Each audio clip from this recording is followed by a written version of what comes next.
វីដេអូដែលកូនហៅប៉ូលីសយកមកចាប់ម្ដាយដែរបងប្អូនគឺខ្ញុំសូមបញ្ជាក់បន្តិចបងប្អូនដោយសារតែមានបងប្អូនខ្លះគឺគាត់បានឆាតបងប្អូនខ្លះគាត់បានខមមិនគាត់ថាងទោះបីជាម្ដាយអាក្រក់អីក្តីឬក៏អញ្ចេះមួយចោះមួយក្តីក៏ប៉ុន្តែមិនគួរហៅប៉ូលីសយកមកចាប់នឹងទេអញ្ចឹងណាបងប្អូនចាអញ្ចឹងពាក្យអស់ទាំងនេះគឺយើងអាចប្រើថាមនោសញ្ចេតនារវាងម្ដាយហើយនឹងកូនអញ្ចឹងណាបងប្អូនចាក៏ប៉ុន្តែសម្រាប់មនុស្សដែលអស់ការអត់ធ្មត់ដែលអស់មនោសញ្ចេតនាលេងគ្មានការយោគយល់គឺមានតែច្បាប់នឹងទេដែលអាចជួយដោះស្រាយបានអញ្ចឹងណាជាពិសេសទៀតនោះគឺយើងរស់នៅលើទឹកដីគេរស់នៅលើប្រទេសរបស់គេអញ្ចឹងទៅអញ្ចឹងការដែលយើងរស់នៅជាមួយគ្នាមិនចុះសម្រុងមានការប្រឆាំងជាមតិគ្នា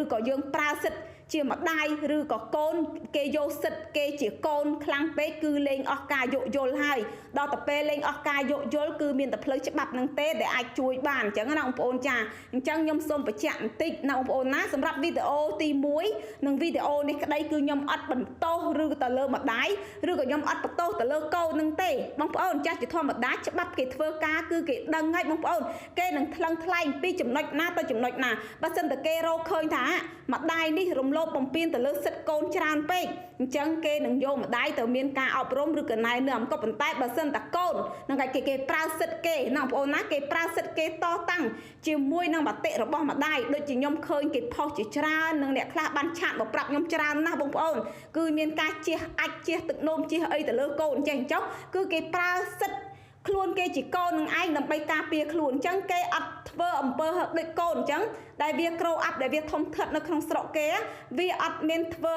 ទង្វើណាមួយបែបអំពើហិង្សាឬក៏វាយដំច្រំធាក់បែកនឹងទេក៏ប៉ុន្តែវាអាចនឹងមានផលប៉ះពាល់ទៅលើផ្លូវចិត្តរបស់វាអញ្ចឹងបងប្អូនគឺវាគិតថាមានតែច្បាប់ទេដែលអាចជួយវាបានអញ្ចឹងវាទៅប្រាប់ច្បាប់អីអញ្ចឹងទៅអញ្ចឹងប៉ូលីសគេមកចាប់ឬក៏ប៉ូលីសគេមកយកយើងទៅគឺមិនមែនចេះតែយកយើងទៅតាមអ្នកប្តឹងនឹងទេបងប្អូនគឺគេនឹងស្រាវជ្រាវគេនឹងសើចមើលទៅតាមនឹងទៀតអញ្ចឹងណាបើសិនតែយើងជាម្ដាយប្រើសិទ្ធិវាលើសលប់ទៅលើ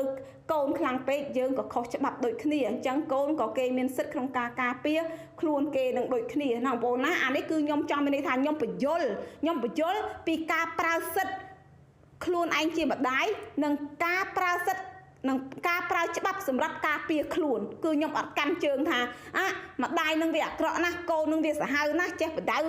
ចេះហៅប៉ូលីសមកចាប់ម្ដាយចេះចុះគឺខ្ញុំអត់បានហាមត់បែបនឹងទេបងប្អូនណាចាក្មេងណាបងប្អូនជាពិសេសក្មេងដែលថាធំធាត់នៅក្នុងស្រុកមួយ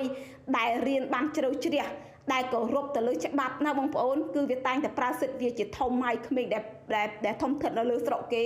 គឺបើវាដោះស្រាយអីមិនបាននឹងទេវាអាចនឹងមានវិបត្តិផ្លូវចិត្តគឺវានឹងមានច្បាប់ដោយសារតែ